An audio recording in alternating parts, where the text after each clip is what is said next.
Hello အားလုံးပဲမင်္ဂလာပါကျွန်တော်ဒီနေ့မှာတော့ Blood Fruit ရဲ့ C3 ရဲ့ Mythical Gun တစ်ခုဖြစ်တဲ့ Soul Guitar ကိုယူပြသွားမှာပဲဖြစ်ပါတယ်ယူရမယ့်ကျုံကြီးကဒီ C3 မှာရှိရဒီကျုံဘေးကရန်နေရှိရဒီကျုံကြီးဗျာကျုံကြောင်မသိဘူး Okay မီရှင်တွေကတော့ကျွန်တော်ဒီမှာမပြထားဘူးဗျာမီရှင်တွေကိုနောက်နေ့မှာပြမယ်လိုအပ်တဲ့ပစ္စည်းရတော့ဒီမှာဘုံ900 Dark Fragment Ectoplasm အခု250လိုတယ်ဗျာအဲ့ဒါကြီးပဲ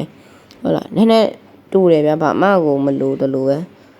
ပြီးပြီဆိုရင်လည်းကျွန်တော်ဒီပေါ်အပေါ်အော်ဆိုအောက်ပြောအောက်ရဲ့ဒီနေရာကိုသွားပါဗျာကျွန်တော်မီရှင်တွေလုံးပြီးဖြစ်တဲ့ဒီနေရာမှာ quest လေးပေါ့အဲ့ quest မှာစကားပြောရမယ်ဗျာပြီးတော့ fragment 9000လဲလိုပဲဗျာ Okay ကျွန်တော်ဝယ်ရမှာပါSoul Guitarကိုကျွန်တော်လက်ထက်ရောက်တော့မှာဖြစ်ပါတယ်အဲ့ဆိုလိုအပ်တာပေါ့နော်ကွဲ finally ဝယ်လိုက်ပါပြီကျွန်တော်ကြုံဝယ်တာလည်းမဟုတ်လို့ဒီမှာဟိုလေ mystery wine Okay ဗီဒီယိုကတော့ဒါရိုးရိုးရှင်းရှင်းလေးပဲဗျာမခက်ဘူးကျွန်တော်ဘယ်လိုပြောရမလဲလုံးဝရိုးရှင်းတယ်ဗျာကျွန်တော်ဟိုဗီဒီယိုမှာဆိုကျွန်တော် level တော့မမှတ်သေးဘူးအဲ့တော့ဘာမှကိုမလုပ်ရသေးပါဒီမှာဆိုရင်တော့တကုန်းကမိုက်တယ်ဗျာကျွန်တော်ပုံလေးပြမယ်နော်ကဲဒီဗီဒီယိုတော့ဒီလောက်ပဲဗျာကျွန်တော်နောက်နေ့မှတွေ့မယ်အားလုံးပဲဘိုင်ဘိုင်ပါ